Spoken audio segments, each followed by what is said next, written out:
If you ask people about the life of the Old Testament prophet Elijah, what do you remember about it? Most people would probably, high somewhere on the list of all the events of Elijah's life, would come this particular incident. It's quite a well-known situation. There has been a drought in Israel for a long time, over 3 years, at the Lord's command.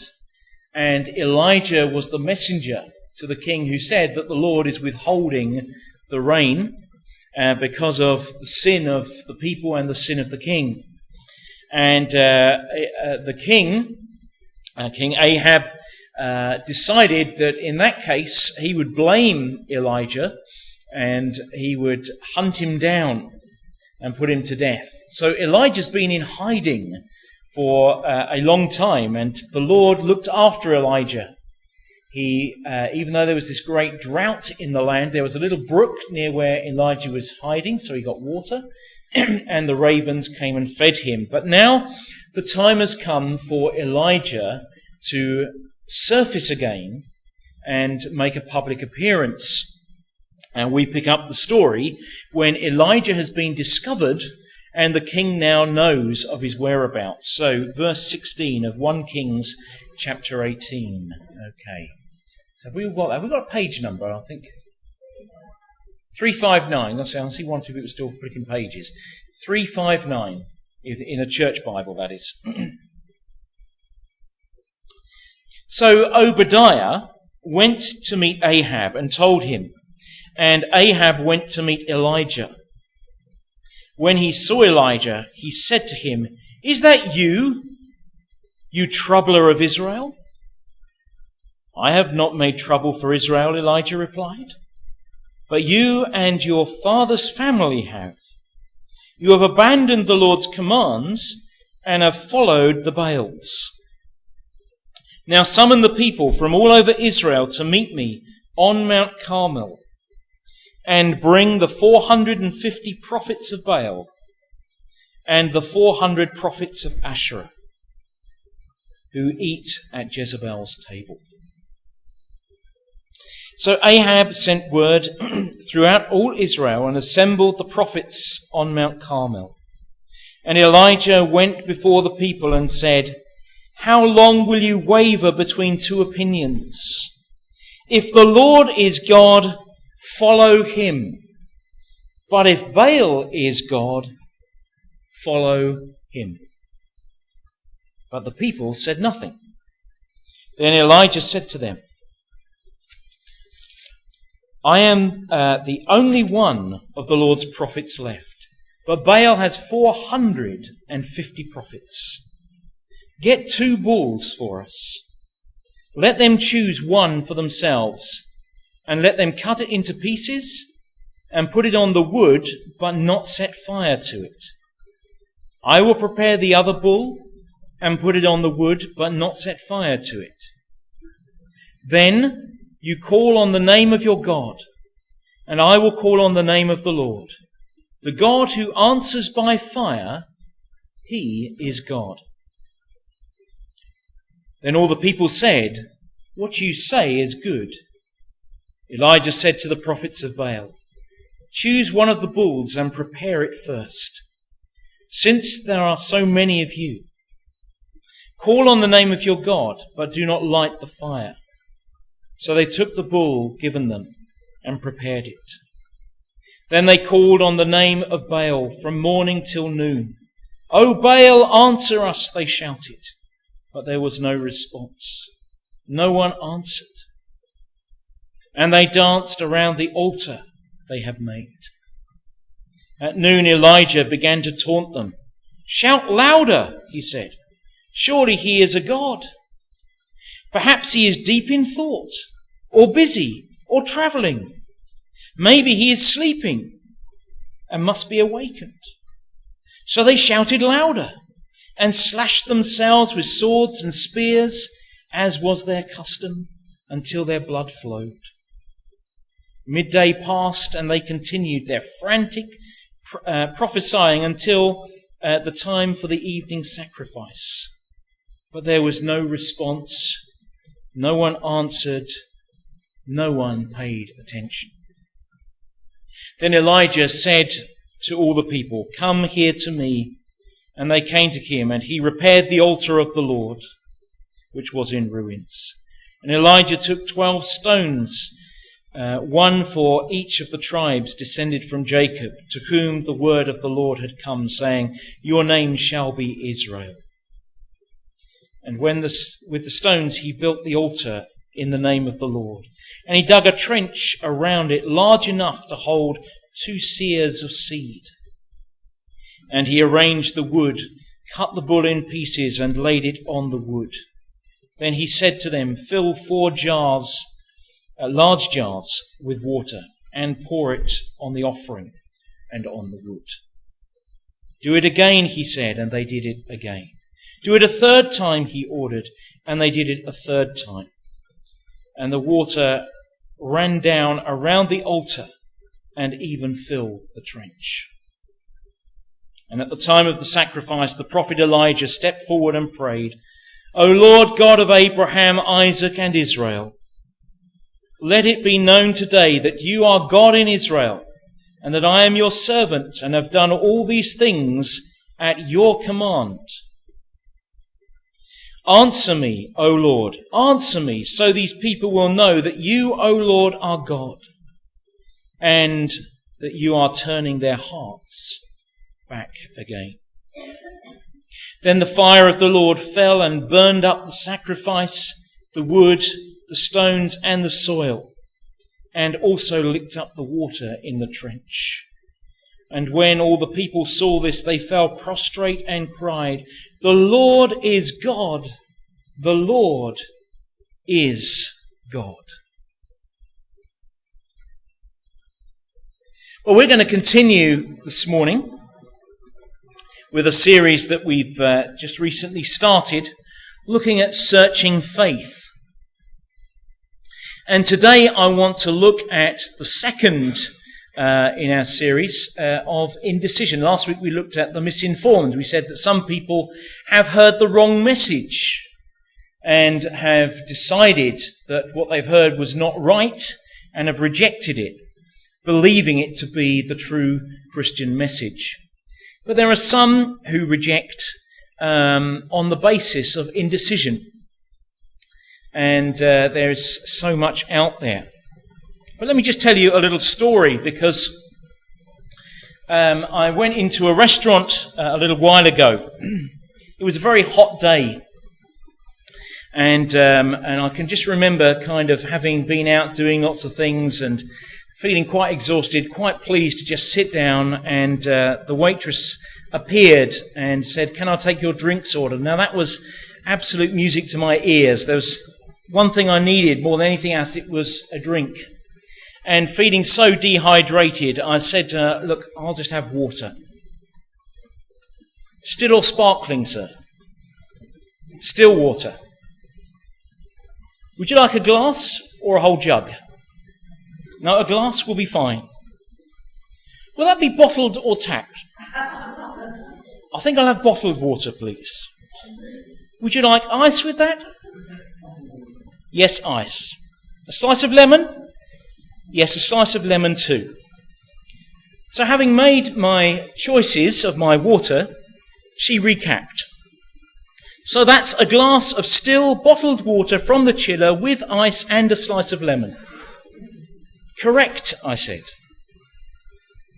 But the waitress hadn't finished. There were still more options to present to me before my order was complete. "Would you like to try one of our new range of waters with a hint of fruit? Perhaps lemon, orange and passion fruit, or maybe strawberry?" Now, by now, dying of thirst and quite fed up of having to make so many decisions on such a scorching hot day, I simply replied, "I've changed my mind. I'll have a Coke instead." "Certainly, sir," she replied. "Is that Coca-Cola or Pepsi? Draft or bottle? Small, medium, large? Original, diet or zero? With or without ice? Would you like a lemon slice with that? How about a straw? And for a small extra charge, I can make it a bottomless refill." We're presented with so many different choices. It's mind-boggling sometimes. to know what we can do. And we find that throughout life in general. There are so many things that we make choices for. Some of them are quite trivial, but some of them are actually more serious. They have consequences for our future.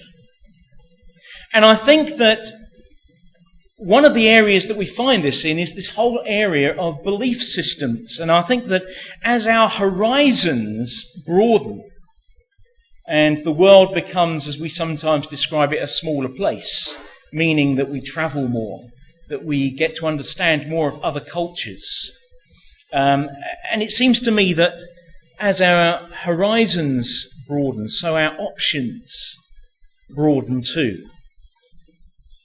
And so over the last few decades, we have seen this incredible multiplication of ideas that are being presented to us. Now, it's not that optional ideas are completely new, but we do seem to have spawned this huge number of them in recent times. And just a little while back, just a few decades ago, it really was the case that for the majority of people in the UK, and we are talking about in the UK at this point, but for the majority of people that lived here, they were brought up in a very much a Christian country, and they were presented with Christianity as the default belief system. And some of them rebelled against that and turned to some form of humanism, say agnostic or atheist. But the majority stuck with it. And sometimes there were degrees of belief, and I think that's always been true. There are some who were very passionate about their faith and some who were a little bit on the edge. But that's true of any age and any society. And for that matter, any religion. But today it seems the options are endless. There are all sorts of world religions that are on offer to us and are presented to us as valid options. There are some people who've gone back into history and they said, let's dig up some of the past. And so there's been this increased interest in the last 40 years in paganism. The Druids, for example. And of course, we've had over the years various groups that have tried to get to Stonehenge at certain times of the year for their religious acts. They just dug it up and said, let's revive all of this. And there are some, of course, who are just latching onto the latest and the newest ideologies. This will get you through life. This is a belief system, a philosophy for life. Follow this and everything will be well. And it's not surprising that we've now reached that stage where we are at least probably now a couple of generations on of people who are generally speaking an unchurched generation. That now people are looking and saying, we don't know what to believe. We're not sure. We think that we believe in God, but we don't know exactly the God that we believe in.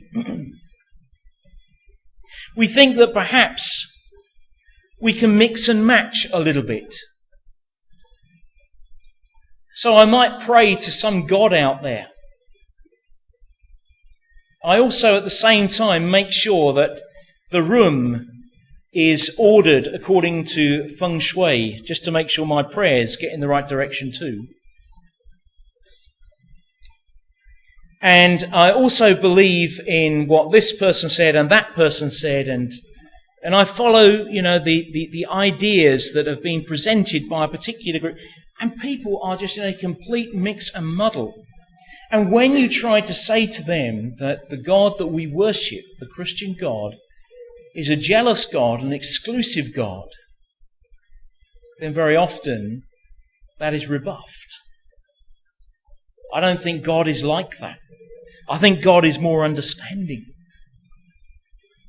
Or perhaps some people are just purely curious to say, but I don't really understand the Christian God.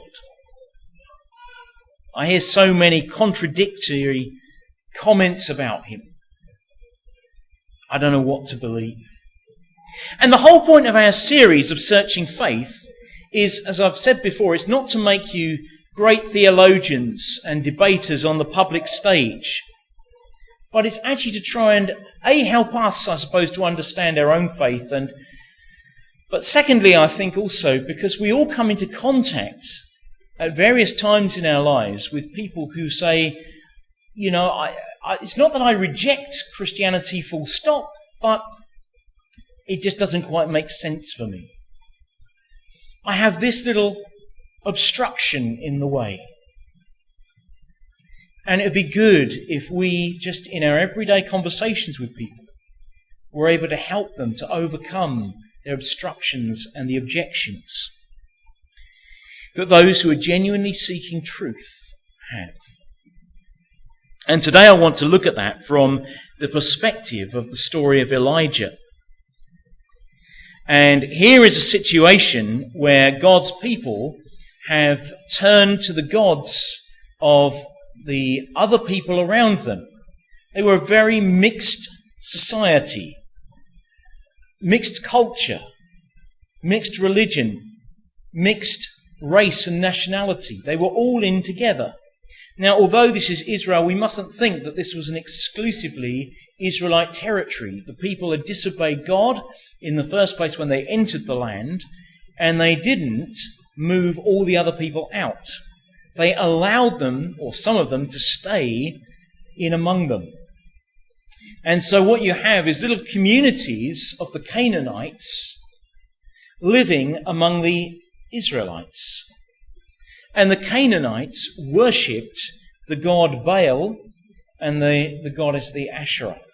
They had Asherah poles and statues to Baal. And they really thought these were genuine gods. They prayed to them. Everything was reliant on these gods. And then Israel started to turn as well. And they said, well, actually, we don't really know much about our God. We've lost contact with him. You see, the thing is, for them, they said, we've got perhaps a temple, but there's no image of our God. Images of God were forbidden. But Baal, there's images of Baal. And the Asherah poles, there's something tangible that we can latch onto. Much easier to worship something that you can see than something that you can't. When you go into a temple, you expect to see an image of the god or the goddess to whom the temple is dedicated. But go into the temple of the living God and there is no image. And there's a very good reason why there's no image. Because God is there in person. He doesn't need an image. He is there right at the center of the temple. God was there. And we're told that right in the center, in this most holy place of the temple, there was a box. And the box, which was made of acacia wood and overlaid with gold, and it had a top to it, which had some angels molded either end in gold, watching over it. And this was the law of God inside the box. And the top of it was a seat. And it was here on this mercy seat, on this place that God sat. Not in physical form, but by his Spirit. He was there. The glory of the Lord filled the house of God. But it had to be hidden away. So bright, so consuming was the power of God. But the people said, we don't see God.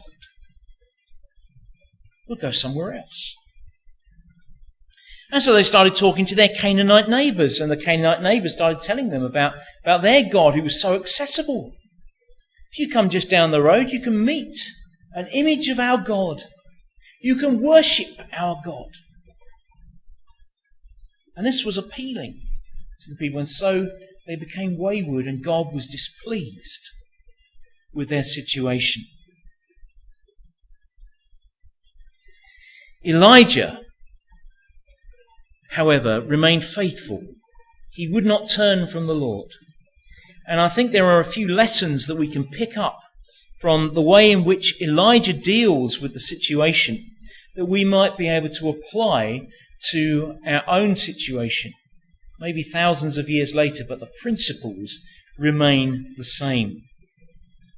And one of the first things that I noticed going back to 1 Kings chapter 18, one of the first things I noticed in verses 17 and 18 is that Elijah, on the instruction of the Lord to come out of hiding, and remember, he didn't do this on his own. The Lord had told him, you've been hiding for 3 years or whatever, 3+ years.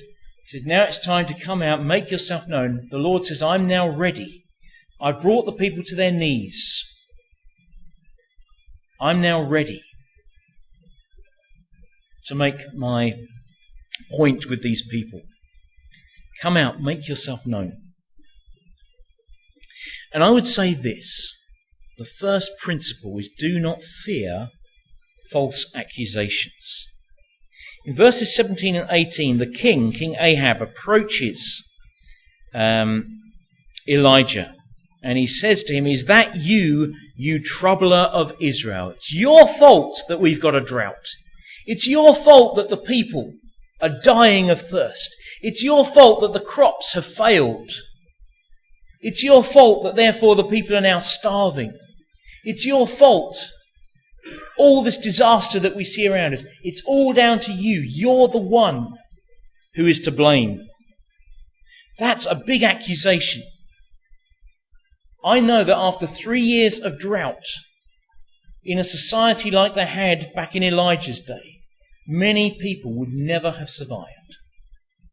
They didn't have huge, great reservoirs like we have. Sometimes when I hear about the droughts that we have, like we had earlier this year, and they show the reservoir, which is apparently getting low, and you think to yourself, but there are absolutely millions upon millions upon millions of water still in that reservoir. But they're worried. People didn't have great reservoirs like that in Elijah's day. Sometimes they had a pit, a cistern that they used to dig, and they would catch rainwater in the cistern. It would be underground. They would dig channels off the hills. The channels would feed the water down into the cistern, and there would be their water. But that wouldn't last long. 3 years of drought. People are dying. To have the accusation that the lives lost are on your head is a huge accusation to make. And Elijah could well have feared at this point. The king is blaming the deaths of many people on me. The king is blaming the poor condition that the people that are alive are in on me. But he doesn't. And we must never fear false accusations when we know that we're standing for truth. Even though sometimes that goes against the majority. It may come under fire, heavy fire from those who oppose us. Stand firm in this. Do not fear. The Lord is truth, and truth will prevail. Stand firm. Do not fear false accusations. Second thing I notice also from verse 18 is that Elijah speaks the truth boldly. I've not made trouble for Israel, Elijah replied, but you and your father's family have. That's a bold truth. You're the ones who abandoned the Lord, and the Lord is displeased with you. There is the truth of the matter, says Elijah. And I'm going to tell you the truth. How easy it is sometimes to tiptoe around the truth. Particularly when people are deadly opposed to us. It's kind of like, let's see if I can get myself off the hook here a little bit. Soften it. But not Elijah. Here he is, facing the man who has the power to take his life away. And frankly probably will do, since there's already a death threat on Elijah's head. And he still speaks out the truth boldly and says, you are to blame, not me. That's what God says. And we must also speak the truth boldly in the face of opposition. We do not fear false accusation. We speak boldly. But in verse 21, I notice there's something else that arises here. Let's just read again verse 21. Elijah went before the people and said, how long will you waver between two opinions? If the Lord is God, follow him, but if Baal is God, follow him. And what Elijah is doing is he's challenging unbelief and error. And we too need to be able to challenge unbelief and error. I mean, this is a bold thing. Elijah must be so certain of God here that he's actually promising at this point to denounce God. He's promising that he himself will denounce God if they can prove that Baal is actually a god. Now, he's taking a chance, we might say. Let's suppose that actually, in real terms, that we live in a polytheistic society. That means there are many gods. Let's suppose that there isn't just one God. Let's suppose that there are many gods. Let's suppose that the religions of the world who worship their gods all indeed worship real gods. Elijah is taking his chances here because he said, if you can prove that Baal is God, if you can prove that he's more than just a lump of wood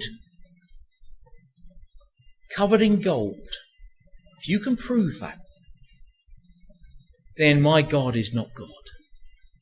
That's what he's saying. And the same is true today because the God that we worship says that he and he alone is God. Now, if our God has told us something that is wrong, that there are many gods in this world, that he is not the only one, if he's not an exclusive God, then firstly, our God has told us an untruth. To put it bluntly, he's a liar. And if he's a liar, then everything that we have built the Christian faith on has just crumbled. Because the Christian faith has its foundation on truth. And if you take truth away, there's no foundation, the Christian faith crumbles.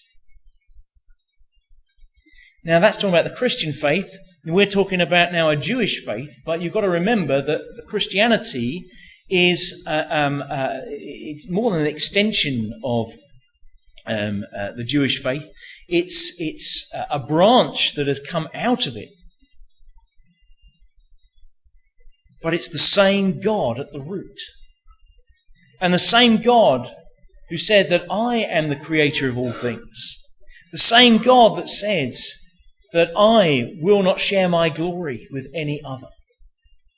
The same God that describes himself as the living God, as opposed to gods who are not living at all. This is the God that we represent. And if there is any other God, and I'm speaking today now, if there is any other God in this world who is real, then our God is not real. The principle still stands. And that's quite something for us, isn't it? That when we challenge unbelief, that we're saying to people who are telling us there are lots of gods, there are many ways, to say, no, I can't accept that. My God says he's the only one. I must remain with that. In verse 22, we notice that things start to hot up a little bit. Because what he's actually saying here is this. He's saying, I'm going to stand absolutely firm in my faith. I will not shift. He's got nearly 1,000 pagan prophets standing before him and supporters. Probably more than 1,000 with all their supporters. He's got them all there. Maybe many thousands who are opposed to him are standing before him. And yet in verse 22, he's able to stand up and say this: I am the only one of the Lord's prophets left. Actually, later on he discovers there are others. But genuinely, he thinks he's the only one left. And certainly he's the only one standing on top of the mountain. There he is. It's Elijah against the whole of the nation of Israel at this point. All those who've turned away from the Lord are standing before him, and there's one man, Elijah, to represent God. He says, I'm the only one. And sometimes it can feel a little bit like that in our faith. It's all very well, isn't it, when we come together as a church, that we can come together and we can support one another and we encourage one another. And that's what Sundays are all about. I mean, it's all about building each other up. But what about when you go out of those doors, back into the big wide world? What happens when you go into the workplace and discover that there's a whole team of colleagues there who have a different opinion to you? That they don't believe in the God that you believe in. That they mock you for believing in your God. They mock you for going to church instead of to football or whatever it might be. What about when we go out and we find ourselves in the situation even in our own homes sometimes, where it's very difficult? It's very difficult in our own homes because sometimes that's where the real us is seen. That's where our flaws are observed. It's very easy to keep up appearances when we're out with other people, put on our best behaviour. But suddenly behind the closed doors, that's when the real me comes to the surface. And there's the bits of my character that I wouldn't want anybody else to see suddenly are manifest at home. And they say to me, well, for all this going to church stuff that you do, it doesn't seem to do you much good at all, does it? Now that can be said in family life.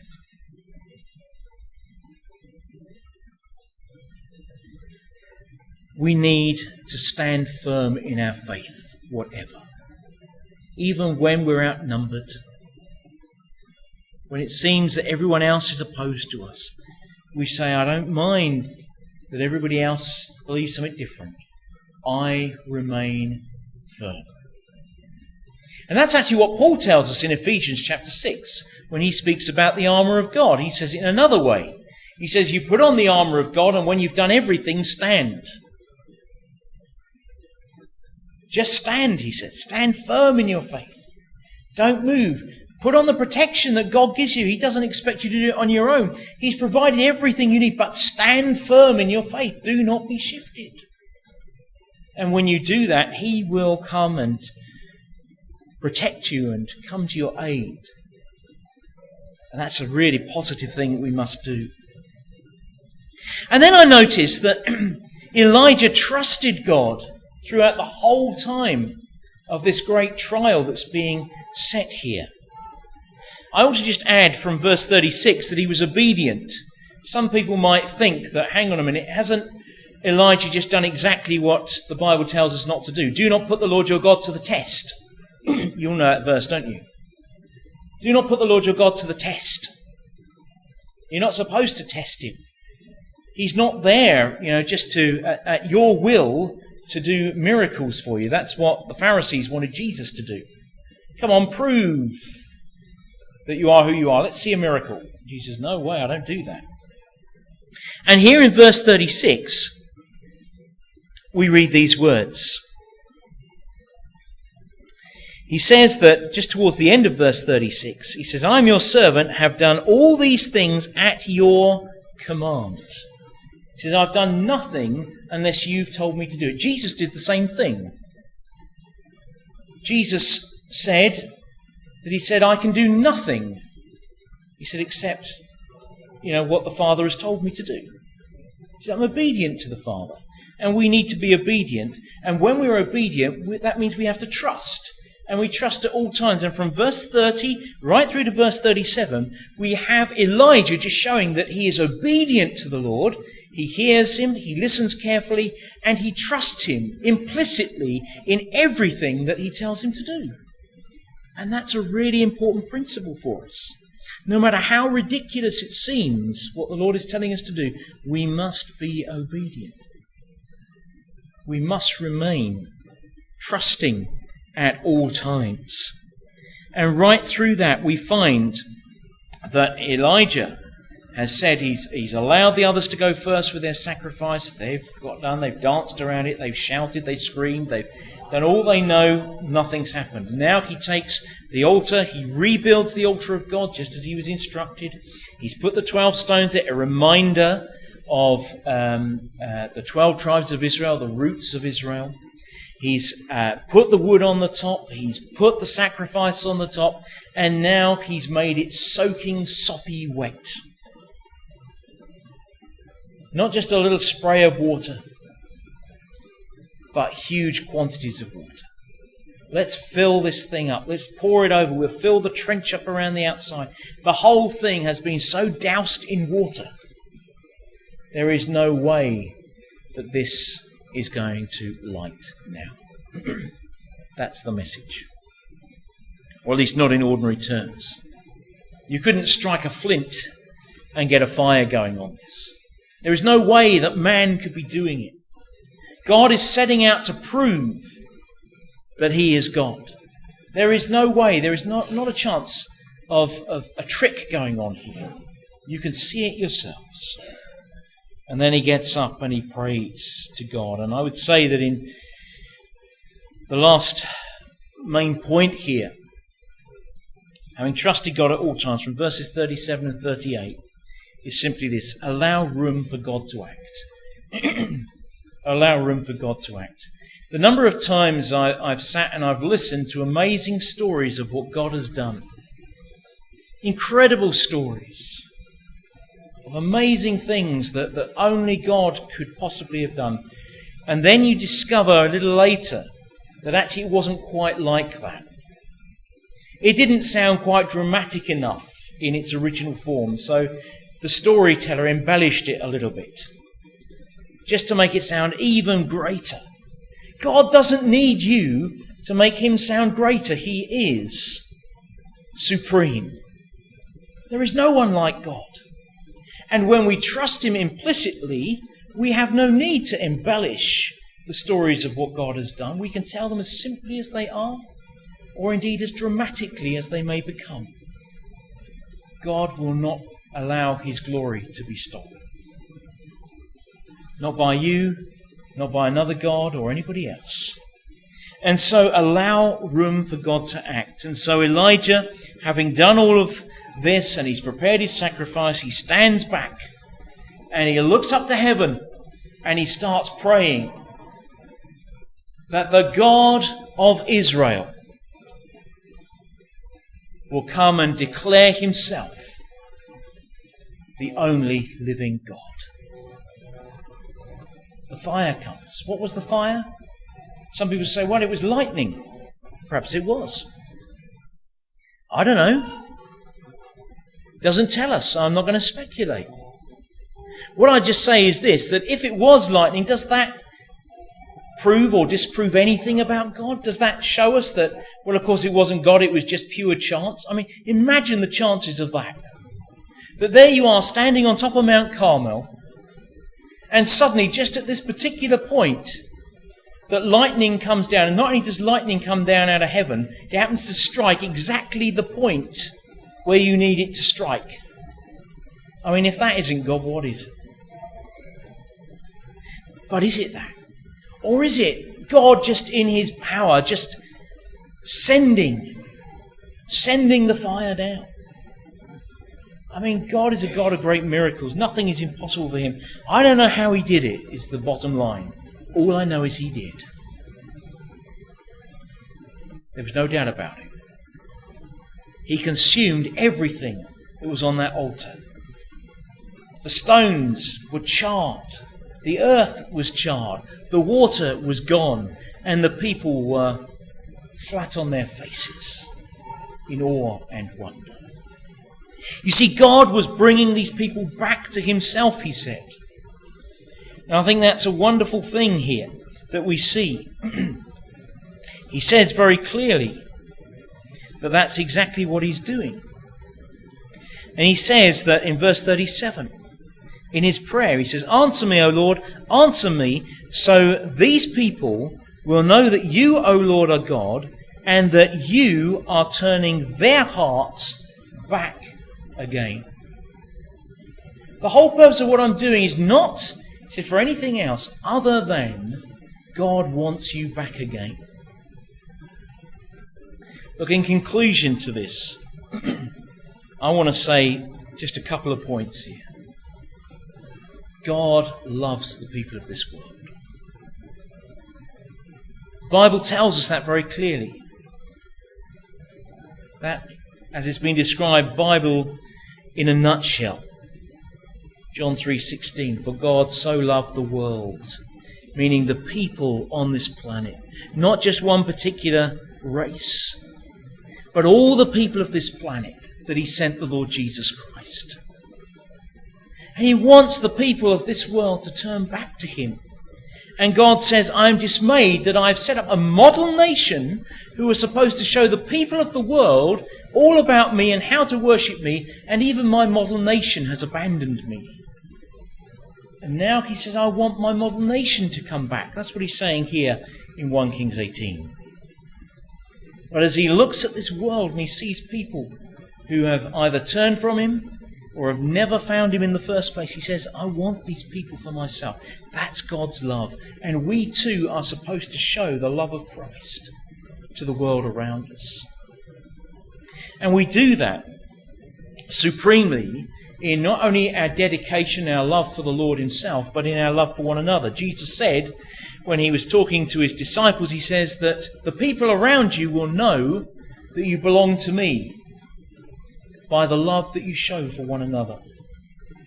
And when we as Christians cannot get this love thing right, then why should anybody else? When we as Christians have no faith in our God, why should anybody else have faith in our God? When we as Christians waver in our trust of him, why should anybody else trust him? When we as Christians compromise on our God, why should anybody else be expected to accept him as an exclusive God? There is a tremendous onus upon ourselves. But the thing that I notice is this, that when we are faithful, when we stand the test, when we go through the hardships and we don't budge an inch, when we do all the things the Lord commands us, when we stand up and we challenge the belief systems of our world with our own faith, not to condemn them, not to criticize them, but just to say, our God is God. And we can prove that. Just observe. You will see God at work in our lives. When we can do that, the end result is verse 39. And when all the people saw this, they fell prostrate and cried, "The Lord, he is God. The Lord, he is God." The objections they had were removed. The obstacles that had stood in their way were taken away. There was no doubt about it. Baal is not God. Yahweh is God. The Lord is God. And we do exactly the same today, if only we get our principles right. People will turn back to him. People will want to know about him. People will have their objections removed. And they will see that all the other things that are on offer, the shop window of philosophy and religion, is all tacky and false. There's only one genuine article to be had.